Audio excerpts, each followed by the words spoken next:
¿Sabías que Lorenzo María Lleras estableció el primer teatro en el Colegio Mayor de Nuestra Señora del Rosario? Lorenzo María Lleras nació en Santa Fe de Bogotá en 1811. A los 13 años, inició sus estudios en el Colegio Mayor, en donde ingresaría como alumno manteísta al programa de filosofía. Esto hace referencia a que él, a diferencia de quienes tenían beca, vestía de sotana y manteo. Aunque su vida académica en el Rosario se iría por el lado de las leyes, esta no sería su única alma mater. Como consecuencia de sus posiciones políticas, liberales y santanderistas, Lleras se trasladaría a Estados Unidos, no solo para estudiar, sino para exiliarse. Allí perfeccionaría sus conocimientos en inglés y francés, atributo que posteriormente daría pie a su cátedra de lengua inglesa cuando estuviese de regreso. También incrementaría su pasión por las letras y la escritura, rasgo que lo caracterizó a lo largo de su vida. Su retorno no se haría esperar. Apenas Francisco de Paula Santander llegó a la presidencia de Colombia en 1832, Lleras volvió e inmediatamente se insertó en la vida pública. Entre otras cosas, sería secretario del Estado, miembro de la Cámara de Representantes de Colombia, alcalde parroquial de Bogotá, secretario de la Gobernación de Bogotá, secretario del Ministerio de Relaciones Exteriores y diputado de la Convención por el Estado Soberano de Cundinamarca, cargo en el que firmaría la Constitución de Río Negro en 1863. No obstante, también se desenvolvería en otros campos. Fue miembro de la Sociedad Filológica, en donde destacaría por su habilidad para escribir y traducir. De acuerdo a Salvador Camacho Roldán, otro delegado de la Convención de Río Negro, Lleras no era orador ciertamente, aunque disfrutaba hablar en verso y tenía cierta tendencia a la declamación teatral, su fortaleza residía en lo escrito. Lo anterior se reflejaba en sus poemas románticos, en el sentido vanguardista, y su labor como periodista registrada en gran cantidad de diarios. En Estados Unidos iniciaría solo con publicaciones en el Mensajero Semanal, pero ya en Bogotá redactaría para la Gaceta Oficial, el Constitucional de Cundinamarca, la Bandera Nacional y más. Adicionalmente sería el director del Neo Granadino, El Tiempo y codirector del Cachaco y de Los Principios. Evidentemente, sus palabras tenían una gran acogida para la época. Sin embargo, en este espacio queremos destacar su papel como educador y su relevancia en el desarrollo del arte en Colombia. Después de ejercer como rector del Rosario de 1842 a 1846, mientras aún era profesor, procedería a fundar su propio colegio, el Colegio del Espíritu Santo. En él, Lleras, además de integrar a jóvenes de distinta proveniencia social y promover la universalidad educativa y la instrucción pública, introduciría el arte, específicamente el teatro, como un dispositivo educativo, artístico y social para los alumnos, sus familias y el público en general. De este modo, ofrecería una metodología de enseñanza bastante distinta a la convencional, lo cual construiría una reputación importante para el colegio, en donde estudiaron personalidades como Santiago Pérez y Santos Acosta, quienes serían presidentes de la República, y Jorge Isaacs, escritor de María. Lamentablemente, su proyecto se vería frenado en varias ocasiones por las trabas que le impondría el gobierno del momento, el cual ahora era contrario a sus convicciones políticas. Cabe aclarar que sus contribuciones en el ámbito artístico no se quedarían ahí. Cuando fue rector del Colegio Mayor de Nuestra Señora del Rosario y del Colegio del Espíritu Santo, construyó teatros pequeños. En el segundo, teniendo en cuenta que tenía una mayor discreción a la hora de tomar decisiones, fomentó la redacción de dramas y comedias, y la representación de obras en español, inglés y francés.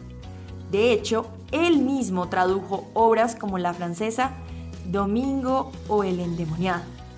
Como uno de los más grandes promotores del arte, regiría como director de la Compañía Dramática Nacional y director del Teatro de Bogotá de 1855 a 1859, en donde fue director artístico y traductor. Gracias a sus contribuciones, se comenzaría a despertar el gusto por las representaciones escénicas en Bogotá. Incluso fue él quien convocó a una compañía italiana de teatro lírico con repertorio operístico romántico para presentarse en la capital. Antes de eso, este género era prácticamente desconocido en el territorio. También aprovecharía sus notas periodísticas para fomentar la actividad cultural y teatral en Bogotá. Falleció en 1868 en la ciudad de Santa Fe, dejando un enorme legado y con la tranquilidad de que sus 18 hijos seguirían sus pasos. Como todo rector del Rosario, un retrato suyo quedó para la posteridad. En este se le puede ver sentado en su escritorio, mirando hacia el frente, mientras sostiene una pluma con la que está a punto de escribir. En el fondo se retrata una gran cantidad de libros, en donde se pueden ver autores como Shakespeare, Bentham y Jefferson.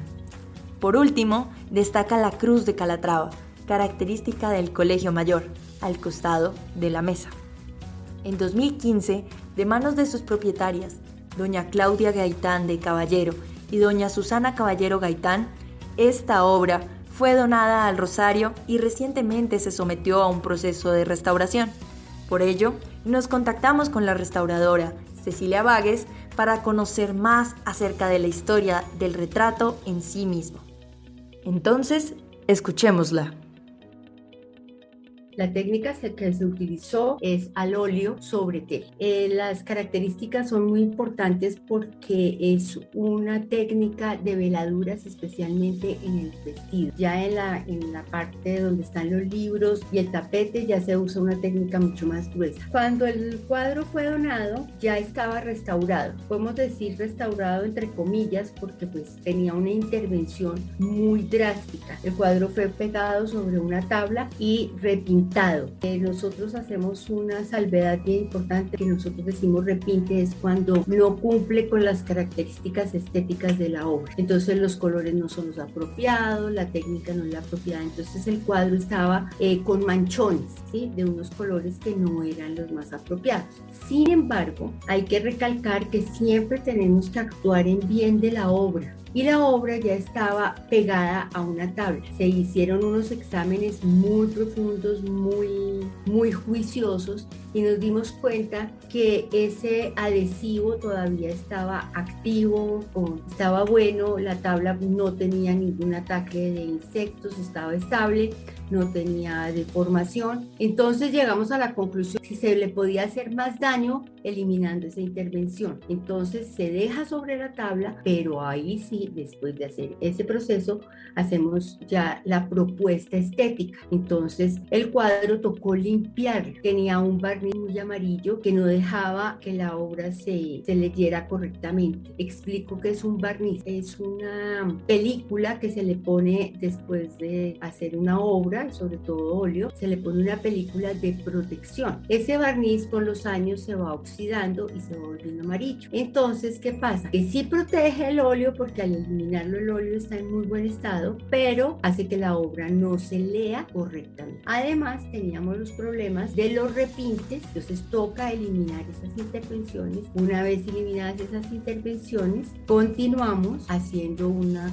proceso que se llama resanes. Nosotros solamente resanamos el faltante que lo amerite, entre más chiquito mejor, y esto nos da también la posibilidad de zonificar las zonas de problema. Una vez que tenemos esos resanes, el problema de color ya se soluciona con una técnica que nosotros llamamos técnica de puntillismo en este caso, ¿sí? Y lo hacemos totalmente zonificado teniendo en cuenta los colores que rodean ese faltante o la abrasión, quiere decir que la pintura estaba. Entonces reintegramos puntualmente. ¿Cómo se hace esa reintegración? Con colores especiales para restauración. Después de este proceso de reintegración de color, volvemos a ponerle nuestra película de protección. Es muy importante este barniz porque la obra pues se protege tanto de los rayos del sol, que no es conveniente poner nunca una obra cerca a una ventana, pero de todas maneras las ventanas lámparas dan luz general a una habitación, lo protege de la luz y de la luz artificial también. Quiero recalcar que en la obra uno de los, digamos, de los repintes más notorios estaban en el vestido, y como les había mencionado al principio, el vestido es hecho de veladuras, entonces se veía un vestido, una tela gruesa, pesada, que no era el original. Al eliminar estos repintes logramos que saliera esa tela suave. En el cuello tenía como una especie de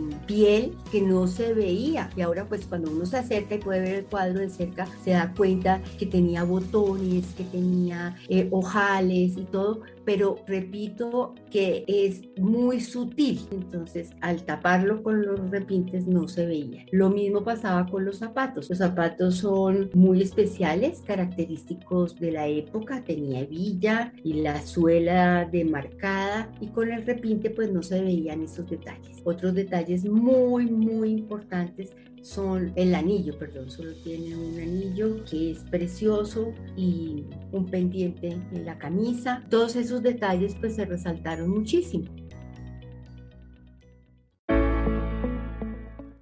El Museo de la Universidad del Rosario, comprometido con la conservación del patrimonio cultural e histórico, te invita a participar de nuestras visitas guiadas en el taller de restauración. En este espacio tendrás la oportunidad de escuchar y dialogar directamente con las restauradoras y podrás conocer más acerca del proceso de preservación. Puedes agendarte desde nuestra página web www.urrosario.edu.co/museo o desde nuestro Facebook e Instagram para un recorrido presencial o virtual. Nos adaptamos para ti. Te esperamos.